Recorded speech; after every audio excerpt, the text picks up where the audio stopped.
Eu sou Camila Costa, sou atriz, contadora de histórias, professora de teatro. E a minha relação com a contação de histórias, ela é muito intimamente ligada com a própria Chama das Histórias, né? Esse projeto do livro, Chama das Histórias, o Brasil contado por mulheres, ele foi contemplado pelo edital Retomada Cultural 2, na linha B do Bicentenário do Brasil, né? Então eles selecionaram projetos que abordavam, de alguma maneira, a temática da comemoração do Bicentenário da Independência do Brasil.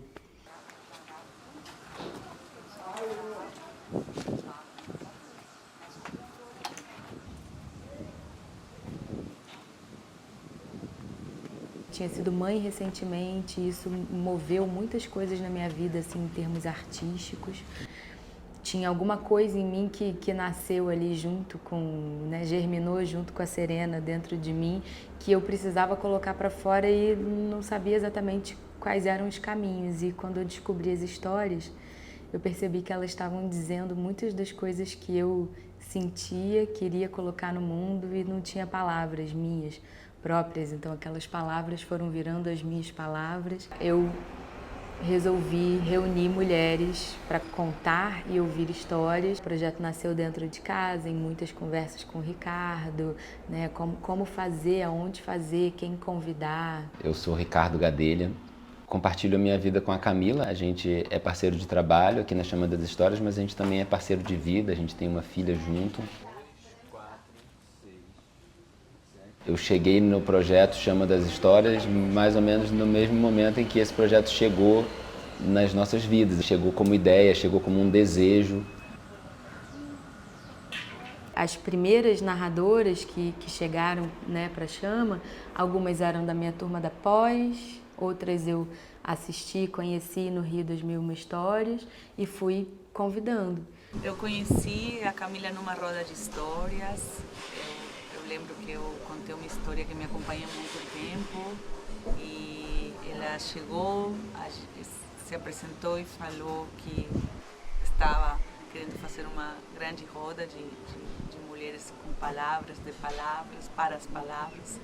Eu me senti assim muito honrada, achei tão bonito e claro que aceitei. Aquelas narradoras que faziam de um jeito que era o jeito que mais me tocava, que mais me emocionava, que de maneira geral é bastante pautado na presença e na palavra. Falei, eu tenho que ser amiga delas. Eu estava descobrindo esse universo, né, e falando, cara, eu quero estar para ouvir histórias em qualquer lugar que tiver e também quero contar em qualquer oportunidade que tiver. Estava interessada nisso. E aí abri inscrição para a maratona de contadores de histórias. Foi em março de 2019. E aí tinha as reuniões dos narradores e combinava quem vai ser da produção desse dia, quem vai se ajudar. E calhou eu e Camila de ficarmos na produção de uma roda de adultos no dia. Então a gente ficou, faz isso, faz aquilo, como é que vai ser, como é que não vai ser. Um dia a Camila falou que estava montando um coletivo chamado As Histórias e ela me convidou. E convidou as outras, fomos convidando e fomos fazendo as contações, os encontros e tudo assim foi muito como recheado, repleto de magia, sabe? E ela estava já com isso no coração de fazer rodas de contos para jovens e adultos ao redor do fogo, né? Essa simbologia do fogo, da reunião, do aquecimento, da transformação. A primeira vez que a gente acendeu uma fogueira para reunir pessoas e contar histórias foi aqui, nesse bairro que a gente está agora, de Santa Teresa, no Quintal Pluriverso, que é a casa de uma família muito amiga nossa e vizinhos aqui.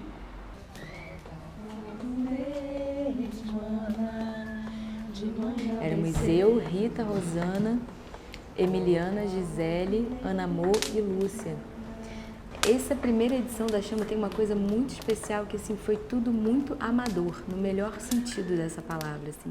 Foi um evento de fundo de quintal, literalmente, assim, que a gente estava no fundo do quintal de uma casa, de amigos. Foi a gente que fez tudo, a gente passou o dia lá limpando o quintal, cenografando algumas coisas. Ricardo Catolém, a gente montou a fogueira, a gente arrumou tudo. Nossas comadres, Maria e Luísa, fizeram um barzinho, né, para servir uma sopa, um caldo para quem estivesse lá. Então, assim, foi tudo feito com muito cuidado, com muito amor e de uma forma muito artesanal, assim. Eu peço licença a todos que vieram antes de nós, que nos deixaram as histórias como herança. Quando a chama aconteceu a primeira vez, é claro que eu tinha noção da potência que a coisa podia ter, e teve, mas eu não planejava exatamente como que ia ser o desenrolar do projeto. As coisas foram acontecendo um pouco de encontro a encontro, né? A cada encontro revelava-se um possível novo encontro e uma possível nova voz feminina que ia chegar, e aí essa teia foi se formando. Uma de frutas, outra de água. Ele ficou enfurecido. E aos poucos a chama foi entrando em espaços mais institucionais, né? A gente foi convidado para participar da Flip, o Salão Ler, o Sesc passou a ser um parceiro importante para a gente também. E isso foi muito bonito da gente ver a versatilidade do projeto. A gente já fez muitos lugares diferentes, né, com propostas diferentes, com composições diferentes do próprio grupo, que às vezes são as 7 da formação anterior, tem vezes que são 3, às vezes são 4, é uma coisa muito versátil. E desde o início, assim, já estava escrito que seria uma história de sucesso, porque é um projeto muito bem pensado. Acho que eu participei de quase todas as chamas desde então, e é muito rico, né? É muito bom estar junto, é muito bom. Eu sou muito de trabalhar junto, de trocar, gosto de ouvir, gosto de fazer coletivo. Então, eu tenho uma gratidão imensa por esse projeto. Acho que quando teve a pandemia a gente se reinventou também, a gente fez registro de algumas rodas em vídeo que ficaram belíssimos. A gente na época tinha até algumas apresentações vendidas que não chegaram a acontecer. E aí nos deparamos com esse momento em que nós artistas tivemos que reinventar, né, os modos de fazer. Mana, teus cabelos, mana. Como é que a gente faz esse encontro acontecer sem o olho no olho, sem a presença? Então acho que foi um momento assim de muita pesquisa de todos nós artistas sobre que formatos eram possíveis, como é que a gente fazia, né, algo que realmente pudesse tocar o coração das pessoas por meio da tela. Os cabelos, mana, são os arvoredos, toca fogo neles, mana, de manhã bem cedo. Uma coisa que eu pensava muito era assim, quando a gente está ouvindo uma história na presença, o nosso olhar, ele não fica na narradora, no narrador, na pessoa que está contando o tempo inteiro, né? A gente tira o olhar, vai ouvindo, o nosso imaginário vai trabalhando e a gente olha para um pássaro passando, olha para o céu, olha para um detalhe do cenário. E aí quando a gente enquadra aquilo aqui assim, né? Um plano assim, um vídeo, e aí de repente a gente só pode olhar para o rosto daquele corpo que porta uma voz, né? Que vai trazer essa história. As pessoas estavam literalmente dentro de casa, então assistir uma contação de história que acontecia na floresta, mesmo as contadoras usando máscara, né, tirando só na hora de contar, uma de cada vez, tinha também esse lugar assim de através da tela ter um respiro, né? Foi também uma possibilidade de expandir o projeto, que era uma coisa que eu já tinha muito desejo, para outras frentes de atuação. Então a gente fez o seminário Oralidade, Caminhos dos Contos de Tradição Oral, que foi a primeira ação formativa assim, que a gente conseguiu promover enquanto Chama das Histórias. E aí desde lá o projeto foi ganhando essa característica, né, de ter diferentes formatos e diferentes formas de promover o encontro em torno do universo das tradições orais. A gente apresenta rodas de contação de histórias, a gente realiza ação formativa, a gente constrói pesquisa e a gente fez nossa primeira publicação literária.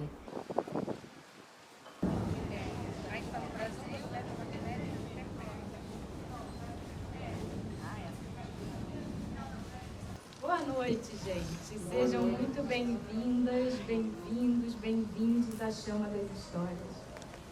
Que bom que vocês chegaram. Essa roda hoje, ela tem um motivo especial de estar acontecendo. A gente está aqui para celebrar o nascimento desse livro, Chama das Histórias, o Brasil contado por mulheres.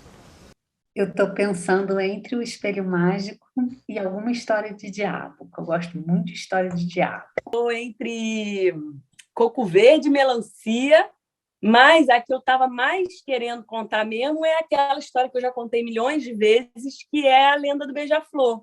Eu tenho a minha versão da Matinta, que eu gosto muito. No início, quando a Camila falou, fez o chamado na roda e falou, vai nascer um livro, claro que as ideias vieram, posso falar de quê? As perguntas de quem que vamos falar, como assim, como não.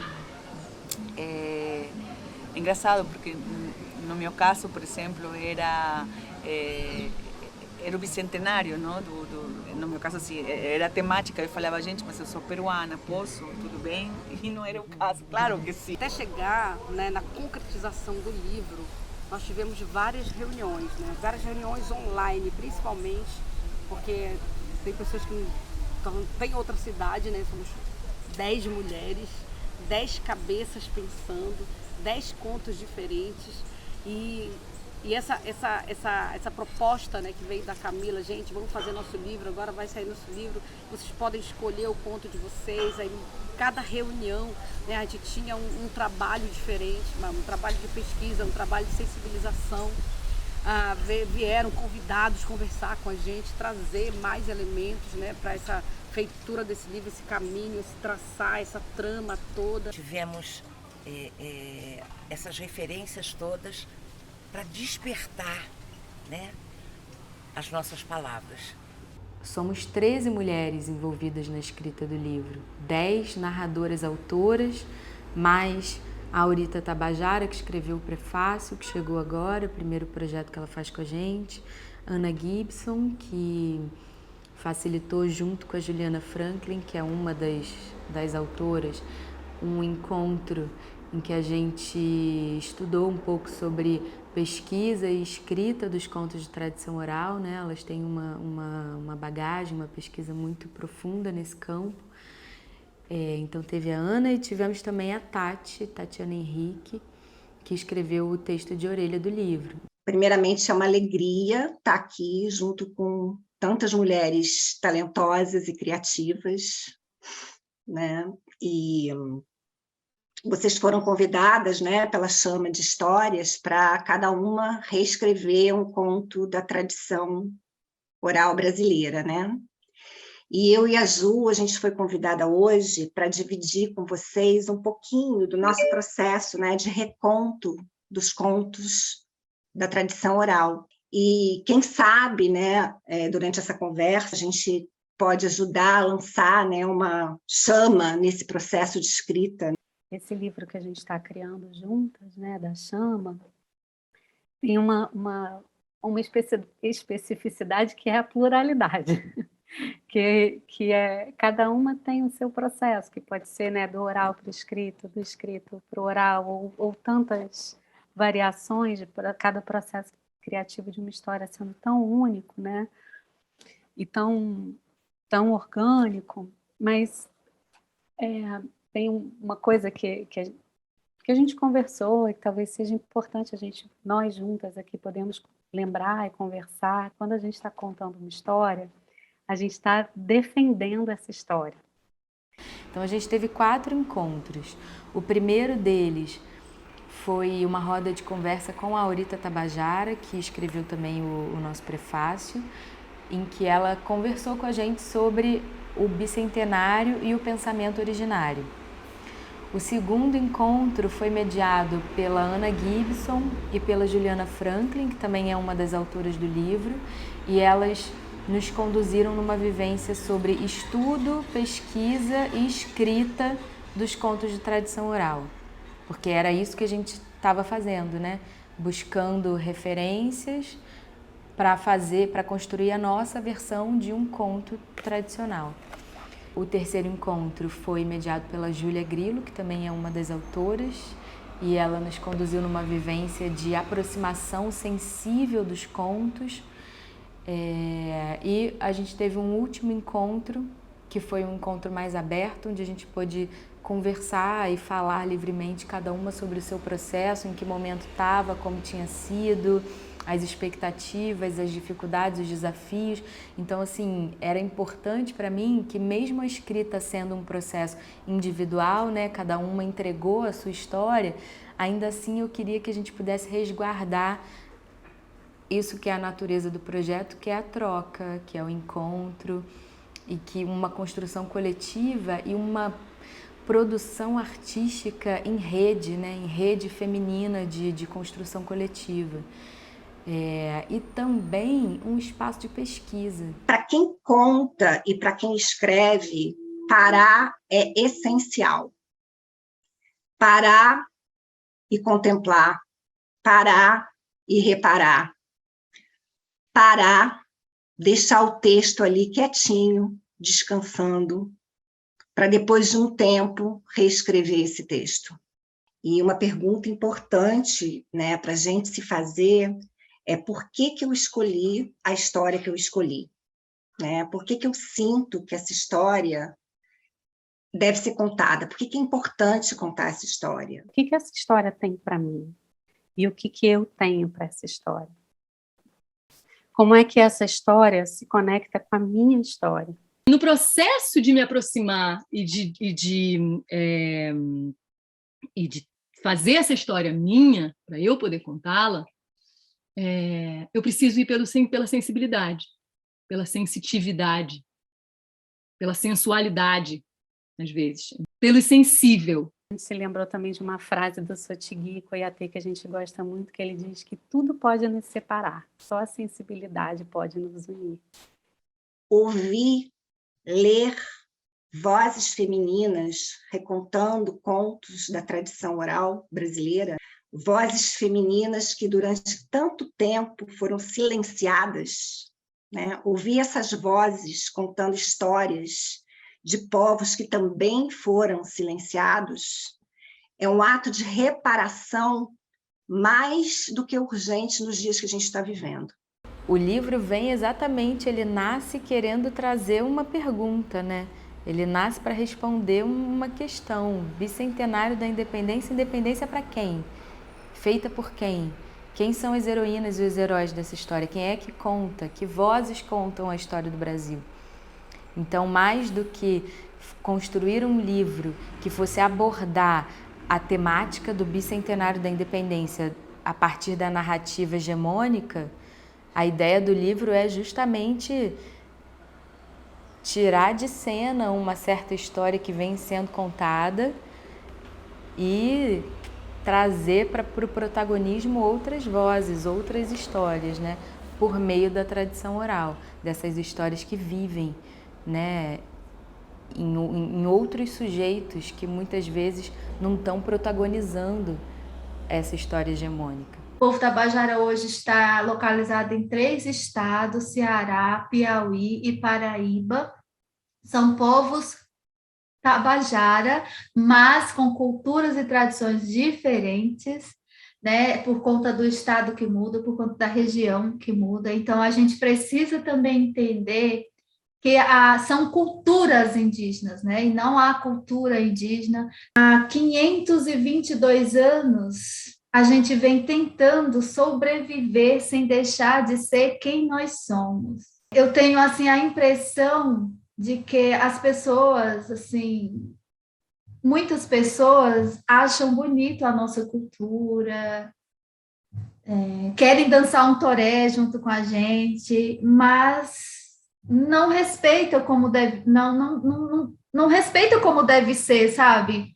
E que não querem que a gente evolua, fazer com que as pessoas entendam que nós existimos, que nós estamos aqui, que nós precisamos estar inseridos em todos os espaços da sociedade, né? Tem indígena prefeito, tem indígena vereador, nós temos os nossos parentes aí agora candidatos a deputados, federal, estadual, enfim, então a gente precisa estar inserido em todos os espaços, né? Para que a sociedade como um todo, por inteiro, entenda que nós estamos aqui.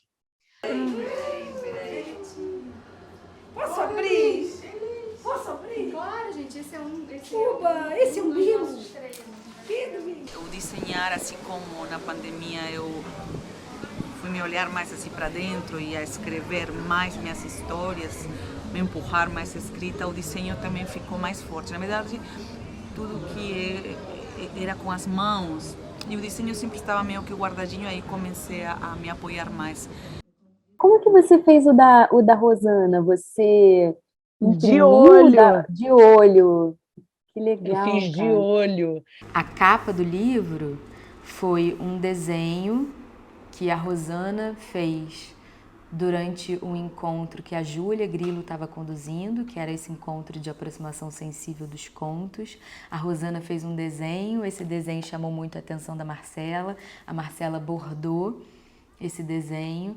Esse foi o final, esse era tipo um rascunho, aí daqui eu voltei pro desenho, aí eu fiz vários desenhos, porque é mais forte, né, desenhar sendo um desenho. Aí esse eu fiz sem ser, copiando, né, até chegar nesse. Aí ganhou uma estrela, ganhou um passarinho, ganhou uns peixes aqui embaixo. A gente reuniu aqui nesse livrinho 10 contos de diferentes tradições orais brasileiras, com a intenção de celebrar a diversidade cultural do nosso país. Nesse ano de 2022, comemora-se o bicentenário da independência do Brasil. E esse livro, ele nasce também como uma possível resposta para a pergunta: que vozes contam o Brasil?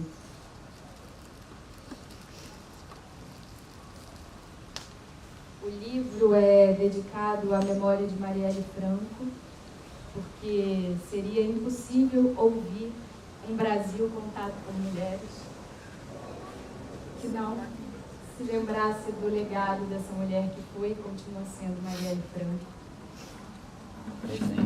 Presente. Vamos aí.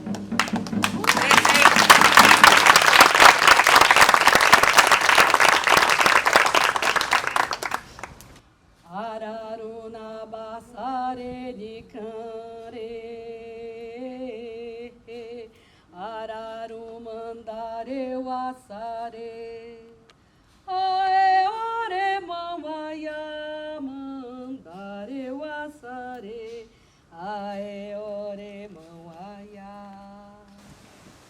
Existe uma força, um fortalecimento avassalador quando mulheres se reúnem para criar. A filosofia de Terreiro assenta na Ziami esse fundamento. As grandes mães, o poder antigo, mais antigo do mundo. Não há nada que se faça sem as mulheres, sem a sua permissão. Não há poder que se roube delas, que o cosmos não circule e não cobre de volta a elas. Elas dizem, estabelecem o que será e o que não, e assim se faz. O poder da palavra é político e mulherista. A escrita, ela é um processo um pouco mais individual, né? Muito mais individual do que a narração oral que precisa do encontro, né? E aí eu ficava pensando, como é que a gente vai fazer essa natureza de trabalho que é mais de uma ordem mais individual, solitária, né? E ainda assim resguardar um espaço de encontro, de coletivo, de troca. A minha relação com a contação de histórias, desde que eu existo, desde que eu me entendo por gente, eu vim de uma tradição oral, onde eu vi histórias que minha avó contava. Então isso para mim é como se fosse tudo muito natural, como se fosse tomar banho toda vez, visto que eu vim dessa tradição oral. Após terminar a história, a avó olhava ao seu redor, todos dormiam, só a menininha, com os olhos arregalados, dizia: conta mais, vovó. Foi um desafio, né? transformar o conto de tradição oral em escrita.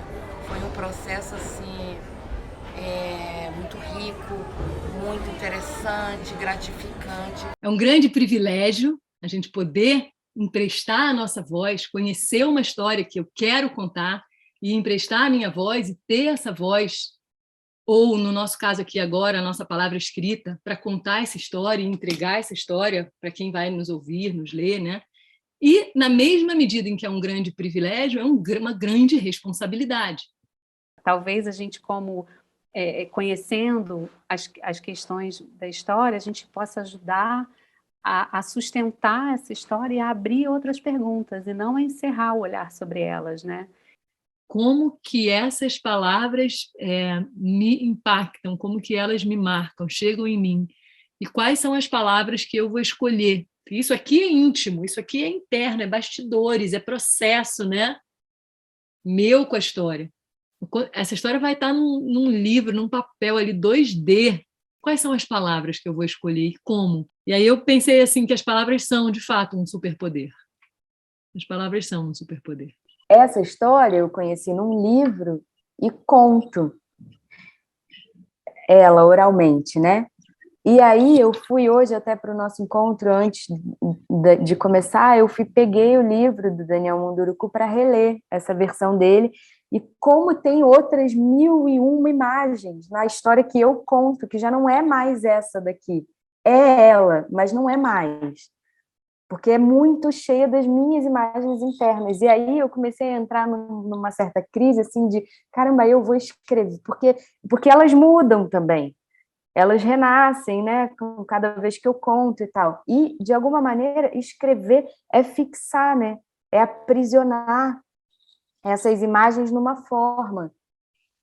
Mas eu acho que é um registro que também permite a quem lê fazer as suas viagens, fazer as suas imagens. Sabe? A gente fixa no papel, mas eu acho que a gente não fixa na imaginação. 1, 2, 3, 4. Olha! E o céu subiu.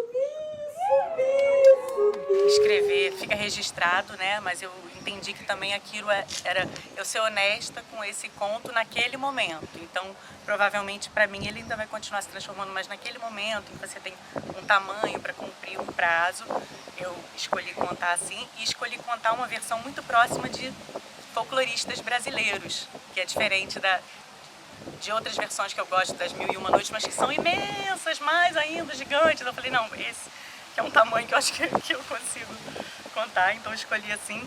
Quando a gente conta aquela história, a gente se torna contemporâneo daquela história, né? Aquela história ganha vida, ganha forma, então é claro que vai ter um traço de mim mesma ali. Qual é a medida de respeitar o que é a estrutura da história e de trazer algo de mim para colocar ali? Então, acho que esse foi um desafio, assim. Tomaram um susto na hora que o céu fez aquele barulhão e saíram correndo, catando criança, me ajuda aqui pra eu andar, pelo amor de Deus.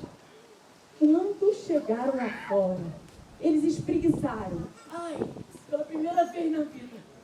Ai, que delícia. E quando eles olharam... À medida também que você conversa sobre esses contos, né, isso é um tesouro, que cada pessoa relata a sua experiência, isso também cresce dentro de você, o conto vai aumentando quando você troca, quando você ouve outras pessoas, quando você lê outras versões. Cada narradora escreveu a sua versão da história e uma apresentação desse conto, né? Por que escolheu, qual a sua relação com essa história, em que fontes bebeu para se inspirar, né? Isso é uma coisa interessante porque nós somos todas, né, de maneira geral, nós somos todas narradoras contemporâneas, urbanas, mas algumas de nós têm relações mais de contato com a oralidade, com a escuta das histórias de dentro de casa, né? Então a Lúcia, por exemplo, ela cresceu ouvindo a avó dela contando história. Então tem a história de tradição oral, a história que ela ouviu da avó, mas tem também a história dessa história, Como é? Por que ela escolhe essa história? Quem é que contava essa história para ela? Eu quero falar de povo preto do Nordeste. E, naturalmente, isso é África. Eu quero pesquisar e entender, até porque minha família é do Nordeste, é de São Luís do Maranhão. Então, eu vou falar dessa tradição de tambor de mina para contar a história da Nã Agotimê, e que ela fundou um reino, e esse reino resistiu à escravidão e ao tempo. E é uma história muito forte, que eu estou confortável, não sei nem por quê.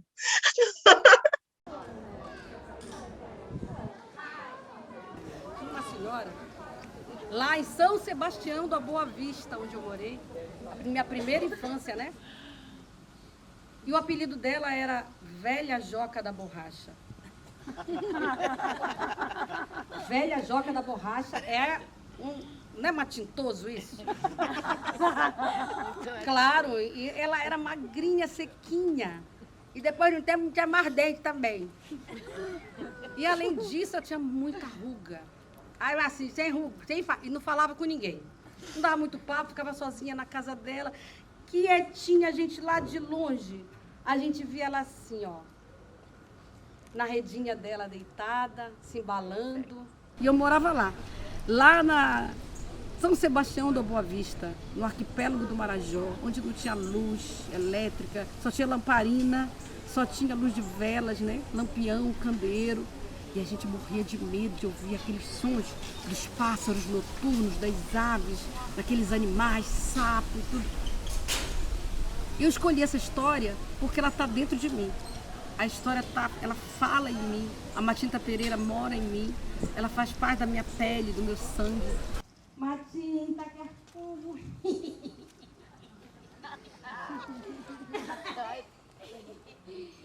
Quer fumigado, meloso, velado.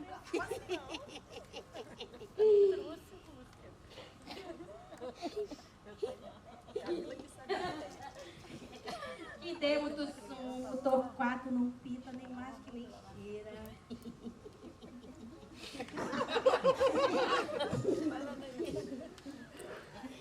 Matinta Pereira, que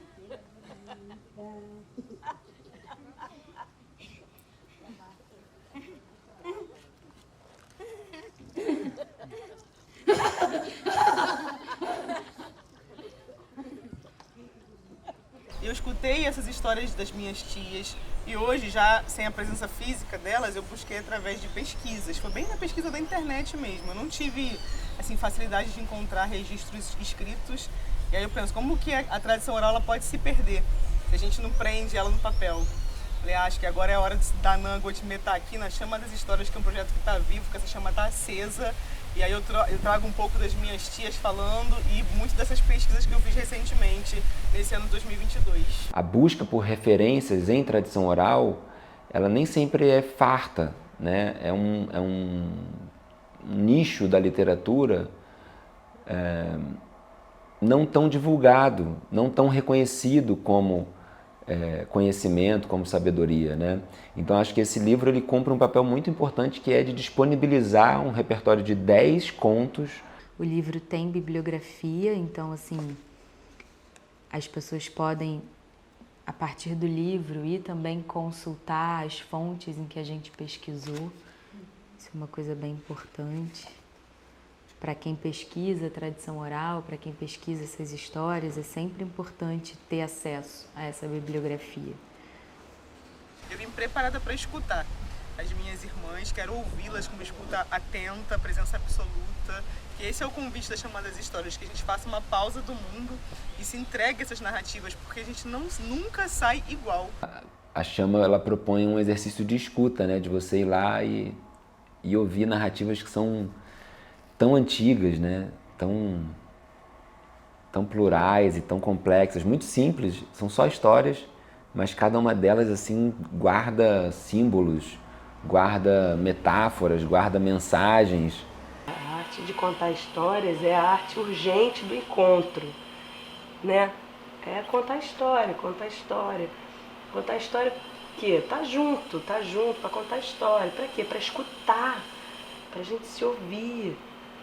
Para contar história, que eu tenho a melhor história do mundo para contar. Não, é porque eu vou logo depois, eu vou poder sentar e vou poder ouvir a história que a outra pessoa vai contar. O que a gente quer mesmo é ficar na roda se encontrando, né? E essa arte, ela é essencialmente coletiva, assim. A arte de contar história, ela é totalmente coletiva. Ela vai de encontro a essa paz que a gente está buscando. Maria pegou o violino, Tocou e encantou-se. A música tomou conta do ambiente e embalou seu sono. No sonho, ela viu um cantinho assim, mais protegido do vento, de onde pendia generoso fio d'água. Banhando-se, avistou uma pilha de panos dobrados. Percebeu que eram roupas adequadas ao seu tamanho. Vestida, olhou para a mesa onde a esperavam comidas quentinhas e um... Maria Gomes foi um conto coletado por Câmara Casmodo, nosso mestre folclorista maior da região Nordeste. E por que escolhi Maria Gomes? O meu nome é Gisele Santos, né? Como eu fui apresentada. Mas, em verdade, o meu nome inteiro é Gisele Maria Gomes Ferreira dos Santos.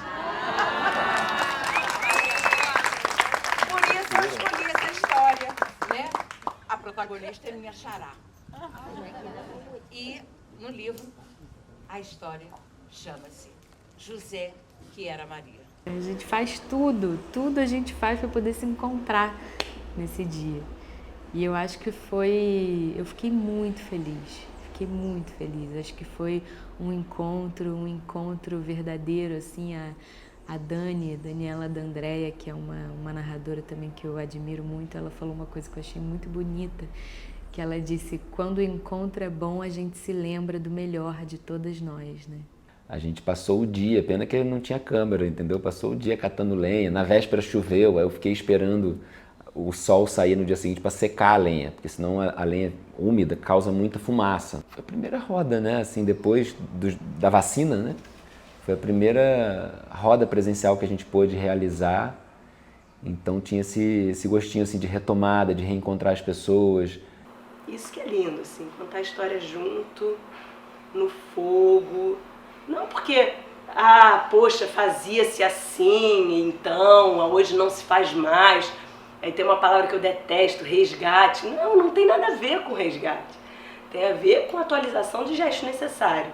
Qual é a atualização do gesto necessário? Bordar muito, pra mim. Você faz um evento, você nunca sabe quem vem, se vai chover, se não vai chover. São tantas variáveis, e aí fez tempo bom, a luz ficou bonita, a gente acendeu a fogueira, as pessoas vieram, tantas pessoas queridas, assim, foi muito especial.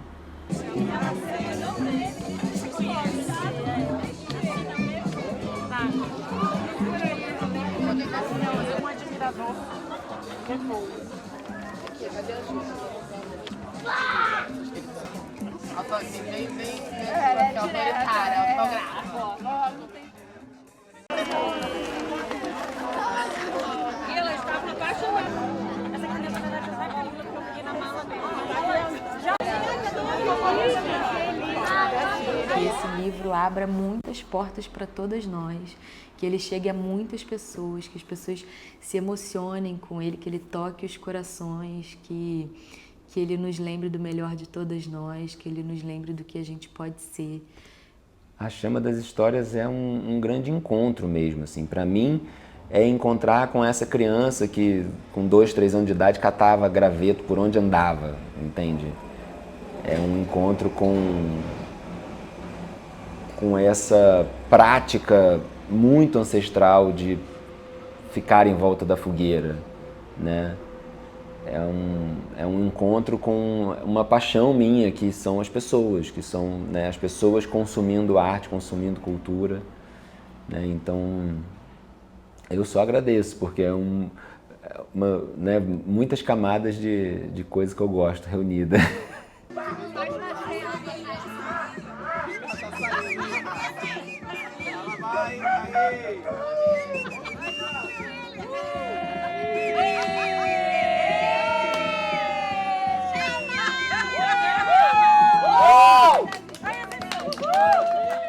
esse livro possa nos possibilite sermos mais tolerantes, mais amorosos, né, mais empáticos com o outro. Eu acho que é disso que as histórias falam, e acho que isso tem a ver com a intenção desse livro. Reunir diversidade e ampliar o acesso a saberes e a conhecimentos que às vezes ficam um pouco de escanteio, menosprezados, mas que nos constituem com uma força imensa.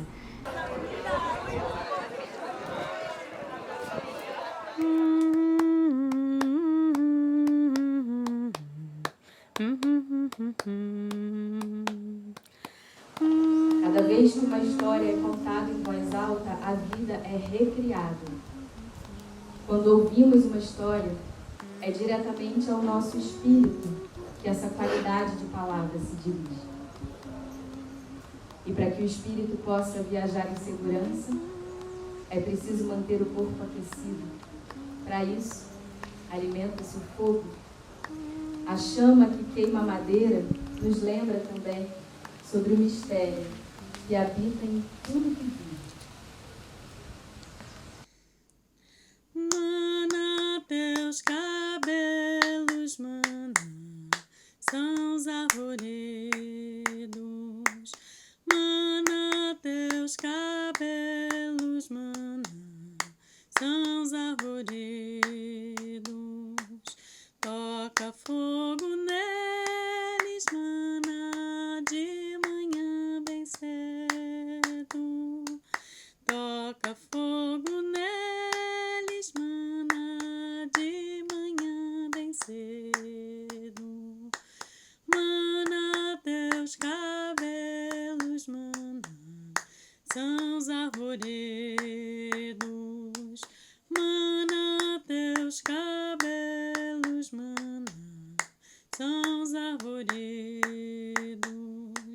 Toca fogo neles, mana, de manhã bem cedo.